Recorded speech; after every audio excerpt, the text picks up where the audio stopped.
मैं ही कृष्ण मैं ही अर्जुन, मैं ही कृष्ण मैं ही अर्जुन, अपनी जिंदगी की रणभूमि में रोज महाभारत लड़ती हूँ।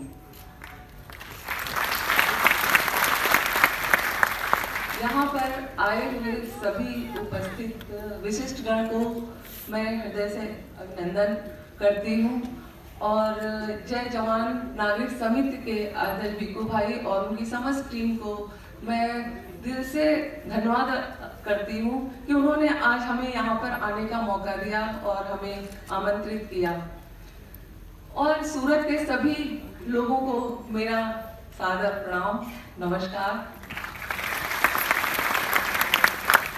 मैं doctor Sanju Singh, supreme court की अधिवक्ता, ज्योतिषाचार्य और शैलेंद्र सारथी फाउंडेशन की फाउंडर। शैलेंद्र सारथी फाउंडेशन मैंने क्यों बनाया? 2019 में मेरे हस्बैंड डीआईजी थे और वो आईजी का कोर्स करके माउंट आबू से श्रीनगर जा रहे थे और मौसम बहुत ही खराब था, बिल्कुल भी रास्ता सब बंद था, लेकिन 370 हटाया गया था और इनका जाना जरूरी था क्योंकि 15 बटालियन इनके अंडर में थी और वहाँ पे कभी भी कुछ हो सकता था। तो स्पेशल कन्वॉय चलाया गया और ये बाई रोड जा रहे थे। तो वहाँ पे पहले भी लैंडस्लाइड हुआ था, उस समय मेरी इनसे फ़ोन पे बात हो रही थी, लेकिन वो सब जैसे ही साफ करके गए और शैलेंद्र की गाड़ी जब जैसे ही आगे बढ़ी फिर लैंडस्लाइड हुआ और शैलेंद्र और इनका ड्राइवर ऑन द स्पॉट उनकी वीरगति प्राप्त हुए।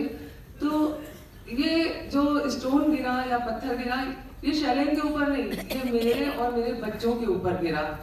हम लोग बिल्कुल समझ नहीं पा रहे थे कि हमारी जिंदगी कैसे पलट गई है और अब आगे क्या होगा, कैसे हम लोग सरवाइव करेंगे, क्योंकि ये तो हमारी कल्पना से परे था। मुझे बहुत लोग बोलते थे आप एस्ट्रोलॉजी करती, आपको नहीं पता था कि ऐसा होगा। अगर पता भी होता तो क्या मैं रोक लेती? मैं कुछ नहीं कर सकती थी। मैं तो बस एक पॉजिटिव उसमें सोच रही थी कि मेरे उससे हो सकता है शरीर की 4-5 साल आयु बढ़ गई हो। तो धीरे धीरे मुझे समझ में नहीं आ रहा था मैं कैसे करूं और उसी समय कोरोना आया और मैं रुकी तो दुनिया ही रुक गई।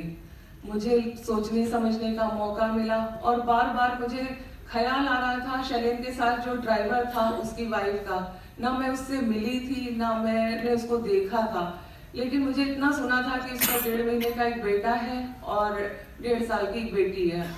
मैंने बहुत कोशिश करके उसका नंबर ढूंढा और उससे बात करी। वो रोने लगी और बोली मैडम आप ठीक हो? मैंने कहा हाँ मैं ठीक हूँ। तो बोली आप आइए मिलने। मैं उसके गांव हरियाणा गई और उससे मिली। आज वो मेरी तीसरी बेटी है और मेरे से हमेशा बात करती है। फिर मुझे लगा कि सारी मतलब जिंदगी ऐसे नहीं है, मुझे कुछ करना पड़ेगा और मेरे पास इतना पैसा तो नहीं है कि मैं इस तरह कर सकूं, लेकिन मैंने हौसला देने का एक निर्णय लिया। मैं नीमच में गई, वहाँ पे शहीदों की फैमिली से मिली, जलंधर गई, बेंगलोर, लखनऊ, नोएडा, यहाँ की सारी शहीदों की फैमिली से मैं मिली। गांधीनगर आई। गांधीनगर में जब मैं आई तो वहाँ से शायद भीकू भाई को पता चला कि मैं ये काम कर रही हूँ और उन्होंने आज मुझे यहाँ पे आमंत्रित किया। फिर मैं चुप नहीं बैठी, मैंने अपने सीआरपी में जो डीजी है उनसे मिली और शैलेंद्र के नाम से एक रनिंग ट्रॉफी शुरू करी। जो नए डैगोज आते हैं उनके लिए कल्चरल प्रोग्राम होता है, वो उसमें फर्स्ट सेकंड जो आते हैं, तो शैलेंद्र के नाम से एक ट्रॉफी शुरू हुई है। और इस तरह मैं धीरे धीरे एक चीज कर रही बढ़ रही हूँ। जब मैं महिलाओं से मिलना शुरू करा और शहीदों की, वो बेचारी इतनी दुखी और ऐसे करके, तो मुझे लगा ऐसे नहीं रहना तुम्हें, तुम गर्व से रहो, तुम्हारे पति बहुत ऊंचे हैं और तुम्हें उन पे नाज होना चाहिए। मैंने उनको मतलब मोटिवेट किया। आज सब लोग मुझे तैयार होके फोटो खींच के भेजती, मैडम देखिए मैं ऐसे कर रही हूँ। मुझे बहुत अच्छा लग रहा कि वो भी अपने अपने क्षेत्र में आगे बढ़ रही हैं। मैंने अभी एक बुक लिखी है महिला सशक्तिकरण, वो भी इसी वजह से लिखी कि जब मैं 2 साल से ये काम कर रही हूँ, मैं जा रही हूँ, सबसे ज्यादा है कि उनको गाँव में वो लोग रहती, उनको पता ही नहीं है उनके लिए क्या क्या उनके कानून है। कोई भी महिला को घर में क्या है, ससुराल में क्या है, फोर्स में आने के बाद क्या क्या चीजें होती, कुछ भी नहीं पता। तो मैंने कोशिश करी है कि एक ये बुक के माध्यम से उन तक पहुंचाऊं, क्योंकि हर जगह तो मैं नहीं पहुंच सकती हूँ। तो मेरा मानना है कि बुक पहुंचे और थोड़ा सा उनको ज्ञान हो।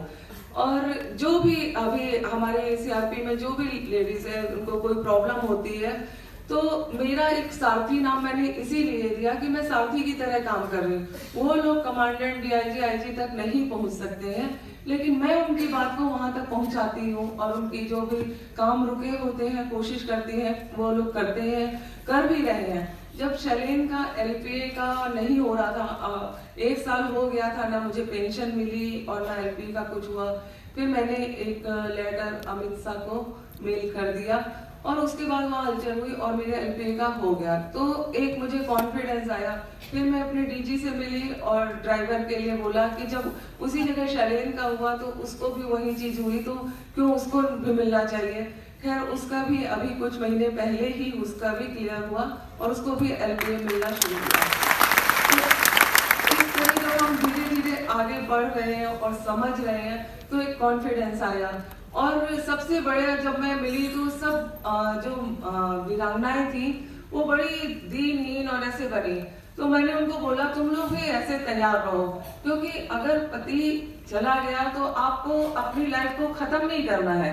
मैं आज भी करवा चौथ रखती हूँ, व्रत रखती हूँ, मेहंदी लगाती हूँ, क्योंकि ये जो त्योहार है ये प्यार का है, ना कि आयु का। आयु होता तो सबके घर में 500 साल पहले ये पति जिंदा होते। तो मुझे धीरे धीरे चीजें जैसे जैसे समझ में आई, लॉजिक से मैं चल रही हूँ और समझ में आ रही, मैं आगे बढ़ रही हूँ। अंत में मैंने एक और लाइन लिखी, मैं वो भी सुनाना चाहती हूँ। राम की मर्यादा रखती हूँ मैं, राम की मर्यादा रखती हूँ मैं, कृष्ण की जैसे मस्ती करती हूँ मैं जिंदगी को ना रोती हूँ ना ढोती हूँ, मैं एक वीर पुरुष की पत्नी हूँ और घर से जीती हूँ। जय हिंद।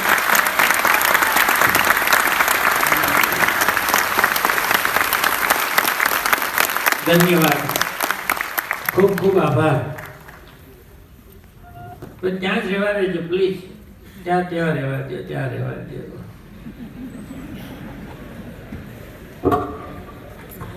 અને હવે